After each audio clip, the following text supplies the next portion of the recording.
Alright mga amigos, pumapangalawa na po ang bansang Japan sa bansang may pinakamaraming world champion sa mundo ng boxing. Inilabas ni Michael Benson ng Talksports ang listahan ng mga bansang may pinakamaraming world champions. Ito po ang listahan mga amigos. Unang-una, ang USA kung saan mayroon daw po itong 12 world champions. Kabilang dyan sina pound for pound king Terence Bud Crawford, WBC World Super Lightweight Champion Devin The Dream Haney, WBA Lightweight World Champion Gervonta Tank Davis at marami pang iba.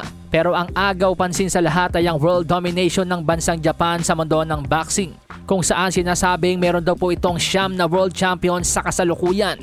Natural, pinangungunahan niya ng number 2 pound for pound 2023 Fighter of the Year na Oya the Monster Inoue, 4 Division World Champion and current WBA World Super Flyweight Champion Kazuto Ioka.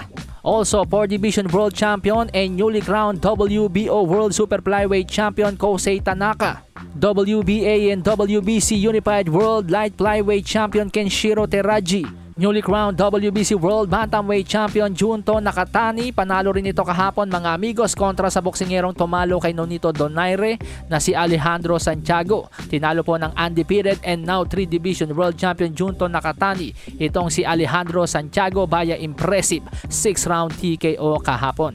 Kahapon panalo rin at matagumpay na nadepensahan ni WBA World Bantamweight Champion Takuma Inoue ang kanyang titulo sa pamamagitan naman po ng 9th round knockout kontra sa ating pambato na si Jerwin ng Kahas. Japanese din ang may hawak ng WBA title sa flyweight division na nagngangalang Seigo Yuri Akui. At pagdating naman sa strawweight division or minimum weight, Japanese pa rin ang naghahari kung saan 2 titulo dyan, Hapon ang nagmamay-ari at magkapatid pa.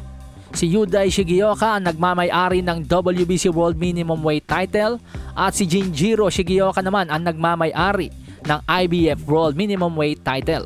At yan po ang 9 na sinasabing world champion ngayon ng bansang Japan. At kung tinatanong nyo naman mga amigos kung ilan ang world champion ng Pilipinas, wala po tayong world champion sa kasalukuyan. At yan po yung nakakalungkot na balita para sa atin.